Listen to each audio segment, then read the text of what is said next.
What's up mga Dre? Mingson here. So, bali today, meron kumontak sa atin na isang subscriber natin.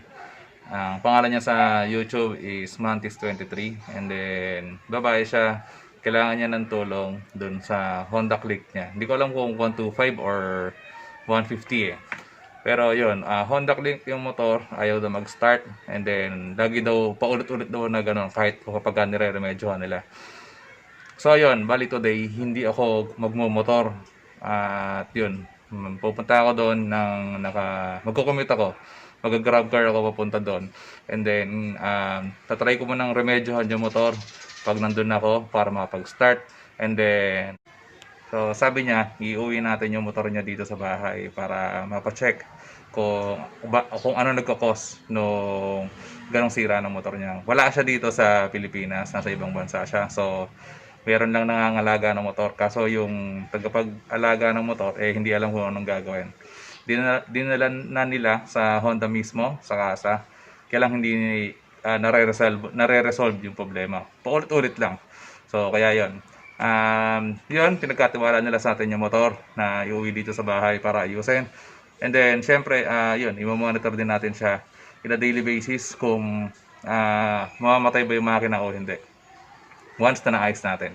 So, yun mga Dre, kayo na, siguro mga mag-iisang oras na ako nagbo-book ng grab car pero until today wala pa. Until now wala pang dumarating na grab car. So, yun mga Dre, hintayin ko na lang yung car na dumating and then update ko kayo. A few moments later. So, ayun mga Dre, kakasakay ko lang ng grab car. And then, papunta na ako ng Kapulong kasi yung destination. So doon natin pipick upin yung motor and then yun, tignan natin kung ano magagawa natin sa motor para mauwi yung motor dito sa bahay. So mga Dre, dito kami sa Kapulong. Baka hindi ko ma-record yung mismong pagdating ko doon sa location kasi nakakatakot dito sa lugar na to pag maglalabas ka ng cellphone. So ayan, maraming mga tao dito sa labas. So ayan, try ko i-record as much as possible para makita nyo rin syempre kung saan natin kukunin yung motor. So mga Dre, ito yung hilahin nating motor, Honda Click 125. Mali ang problema niya, ayaw niya mag-start. Feeling ng may-ari medyo ano to, nginat-ngat ang daga yung mga wiring sa loob. Pero may ilaw naman yung panel, okay naman yung mga fuse. Ayaw niya mag-start kahit nakaangat na yung side stand. So maghintay lang ako ng tropa na pwedeng humila para maiuwi ko ito sa bahay.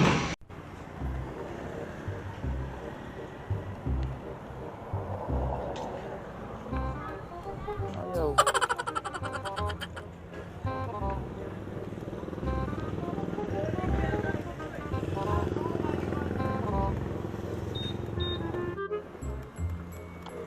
Ayaw.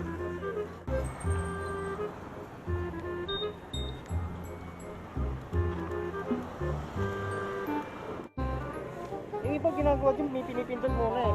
Ayaw nga eh. Bago pihitin.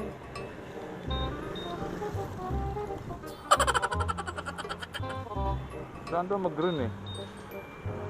Parang low press ata eh. May ganun-ganun yun eh. Ano, katuro tayo sa nakontak yun. Meron ba? Pag may dumag. Pero natry mo na, nasundihan kanina. Oo. Ayaw talaga. Paano ba to? Hindi ko alam eh. Hindi siya nakakonect kapag red. Tapos, dalawang press mo, pag nag-green connected na siya, ito lang.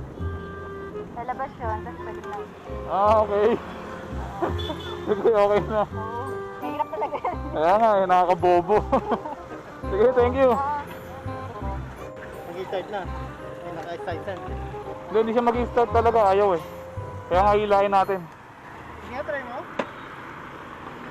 Wala oh. Talaga. Oh, Yun talaga ang problema niyan. yun ang ulan.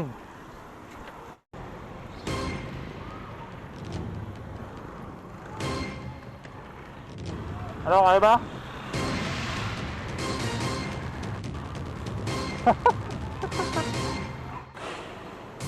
Yun. Alright. So, hindi tayo ng tulong kay Christopher Ortilia na subscriber din natin to. Nag-tondo lang din siya. So yun, buti wala siyang pasok at matutulungan niya tayong iuwi yung Honda Click 125.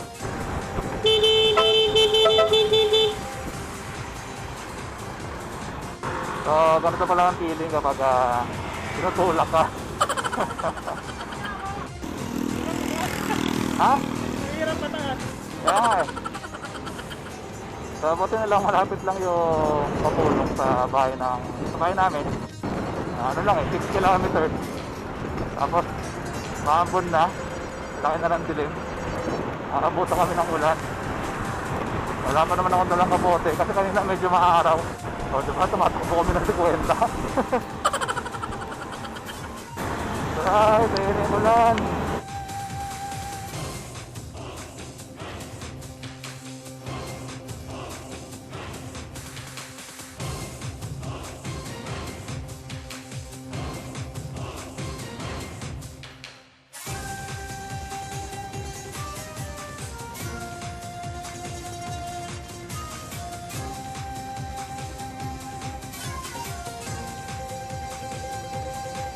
So yun mga doy, nakauwi na kami ng bahay at unang-unang sa lahat maraming salamat kay Christopher.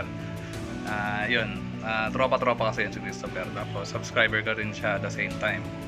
At maraming salamat kasi yun, doon sa pagtulak dito sa Honda Click 125i, and nauwi natin siya ng maayos at medyo inabuta kami ng malakas na na ambon, kung tawagan ulambon yun. So yun, yun mga dre, puputulin ko muna dito yung video nito kasi hindi ko pa ito mahaharap ngayon. Next week abangan nyo kung anong gagawin natin dito para mapaandar natin siya. Medyo naging kamote ako dun sa switch niya kasi hindi talaga ako marunong mag Honda Click. Kaya yun, nangangamote ako kung paano ko siya i-switch o i-turn yung knob. Yung pala pipindutin pa pala yung parang push start button. So yun. So mga dre, hanggang dito na lang. So, see you on my next vlog. See ya. Rock and roll.